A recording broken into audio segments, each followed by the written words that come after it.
Hello, this is Professor James Strickler, and this is a course in American government.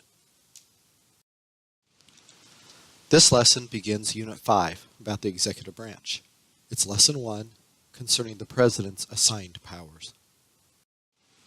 In this lesson, you'll learn about executive power, about the Take Care Clause in the Constitution, about the Commander-in-Chief power, the pardon power, and the power to call special sessions of Congress. The President's powers are found in the Constitution in Article 2. This slide shows a summary of them.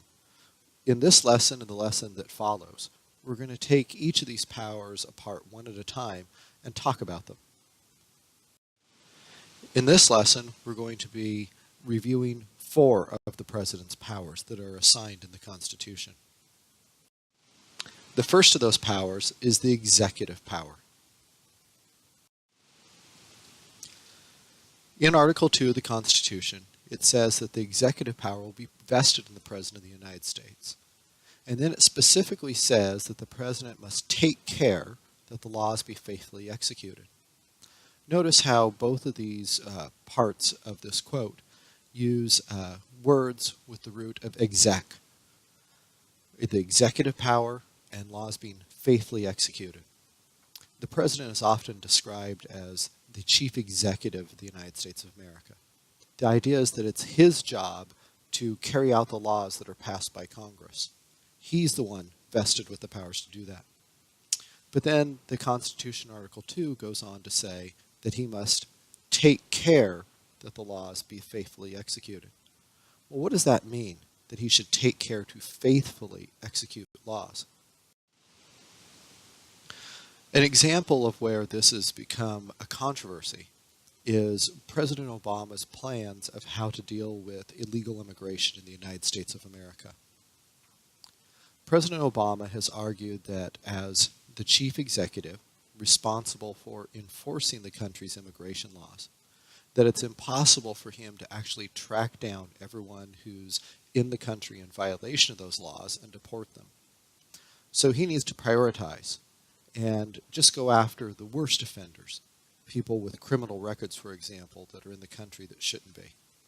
But then he's gone further and suggested, and in fact tried to enact, provisions where people who don't fall into the categories that he would be actively trying to deport would be notified publicly that they're not in those categories, and given the opportunity to come in and receive official ID cards from the U.S. government showing that they are among those groups that, while technically in the country illegally, the chief executive has no intent of actually moving out of the country. This has been controversial because critics of President Obama say that when he takes these measures, that he is not faithfully executing the law, that in fact he's rewriting the law and essentially legalizing people that the U.S. Congress has said are illegally in the country.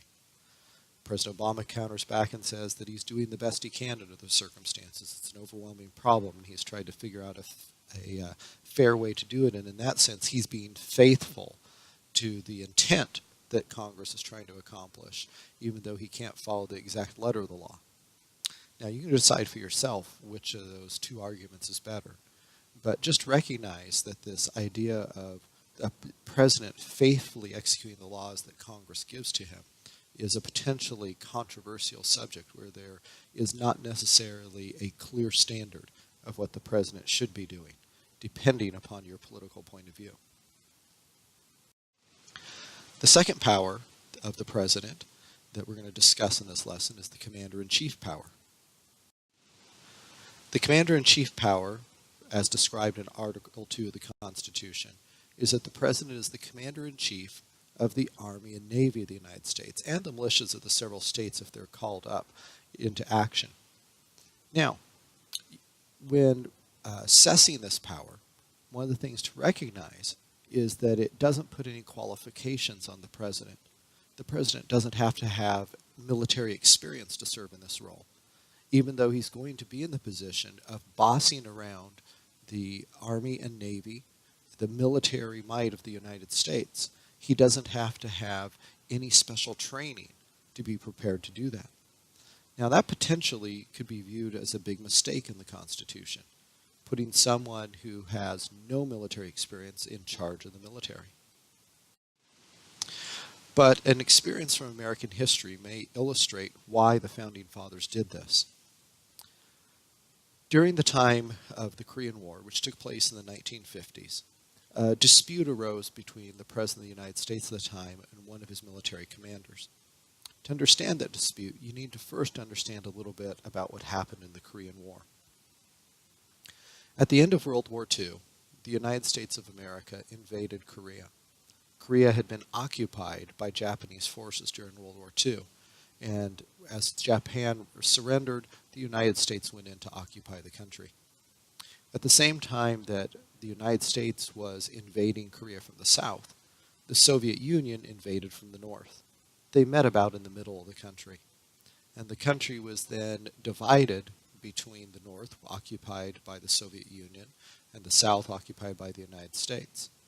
The northern part of the country was turned into a communist regime, and the southern part was a capitalist country, friendly to the United States. In that way, the Korean Peninsula and the Korean people were separated into two different countries. Well, a few years later, North Korea decided to invade South Korea to try to unite the country. The United States came to the aid of the South Koreans. It was officially a United Nations operation, but in reality it was predominantly American forces. Those American forces then were able to battle the North Korean troops back almost to the North Korean border. They had almost won the war when Chinese troops came pouring in from communist China, aiding communist North Korea, came pouring in from the north and began fighting the American troops back toward the south. As this was taking place, the leader of the American forces in Korea, Douglas MacArthur, met with the President of the United States, Harry Truman. Now, remember, as Commander-in-Chief, Harry Truman is Douglas MacArthur's boss.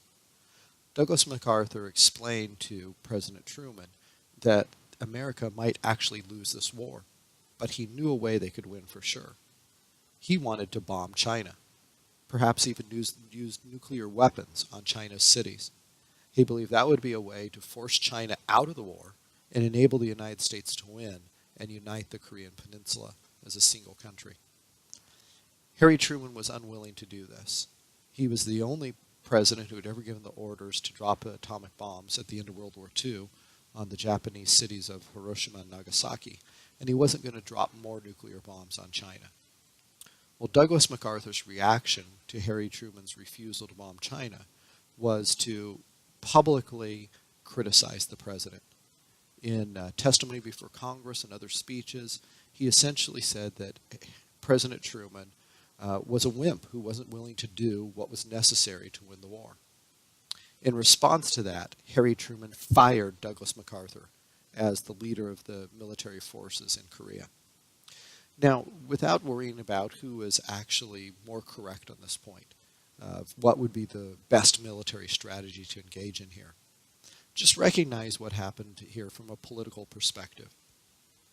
You had the leader of the military who had become aggressive in criticizing the civilian leader of the country. And in fact, popular opinion at the time was behind Douglas MacArthur.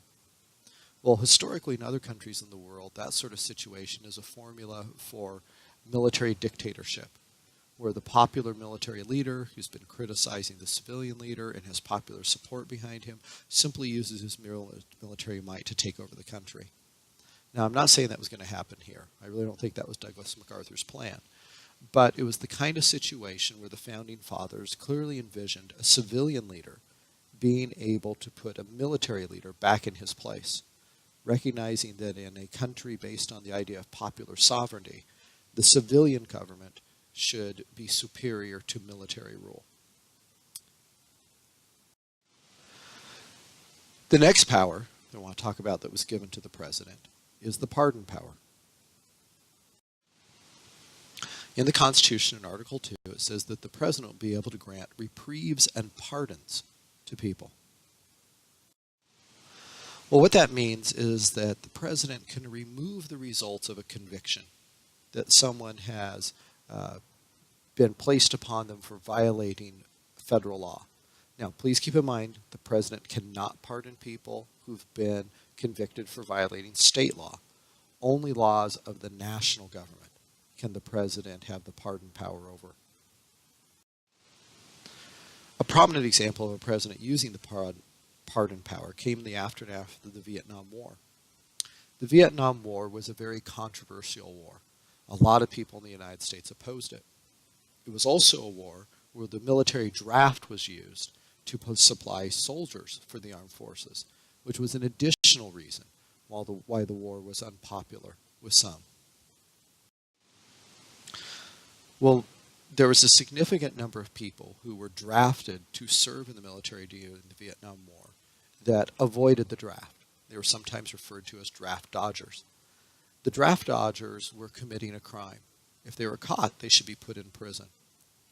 But shortly after the end of the Vietnam War, Jimmy Carter became president of the United States. And Jimmy Carter issued a blanket pardon for all those who had evaded the Vietnam draft. He, with one stroke of his pen, pardoned thousands of people who had violated federal law.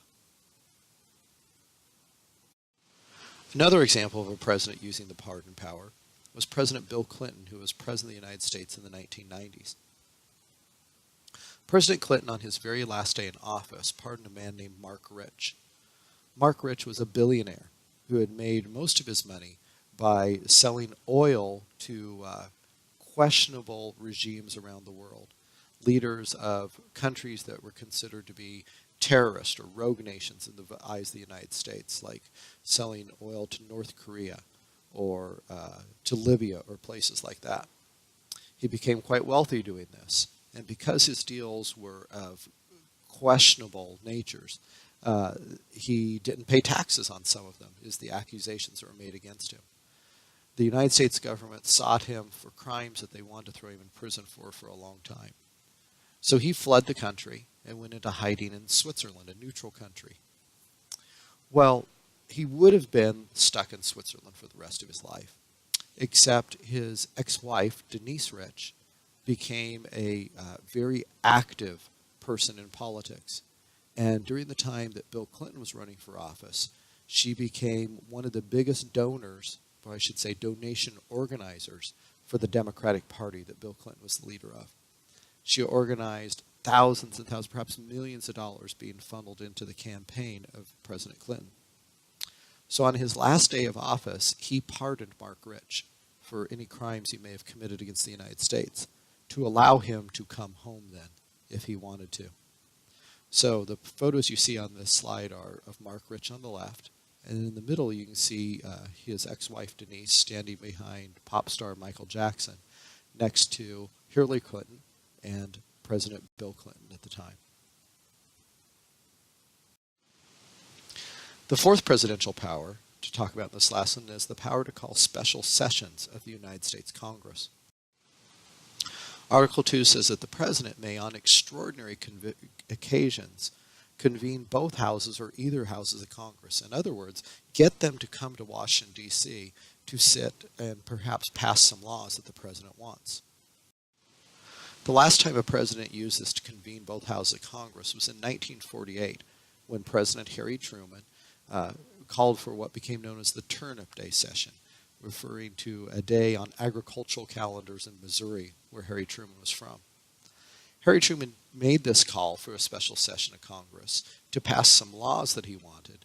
In his speech, when he accepted the nomination for president at the Democratic National Convention. At the time, he was way behind, in most people's minds, the Republican nominee, a man named Dewey from New York.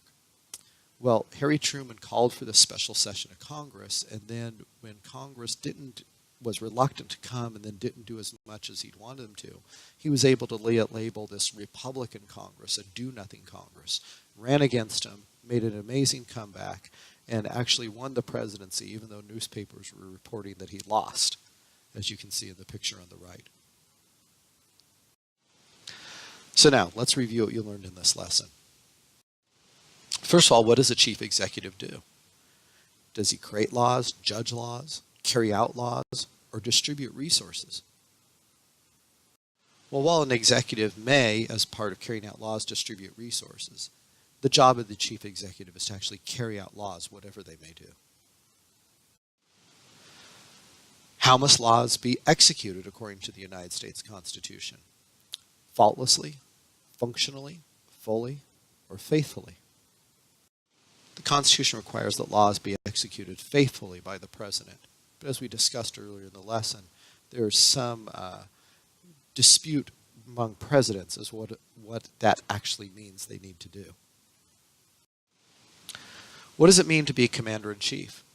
Does it mean to direct the bureaucracy, or lead the military, or deal with emergencies, or command Congress? It means to lead the military, of course. Who can the president call into special session? Is it just the House of Representatives, or just the Senate, or both of them together, or either the House or the Senate, or both at the same time? The president can call them in any combination. Now, the reason he might want to call just one is, let's say, one of the houses passes a law he likes, but the other has left town and are unwilling to take up their part in passing that law. He could potentially make them return to work on it. That does it for this first lesson of Unit 5. Next, we'll have Lesson 2 of Unit 5, which will be a second lesson about assigned powers given to the President in the Constitution.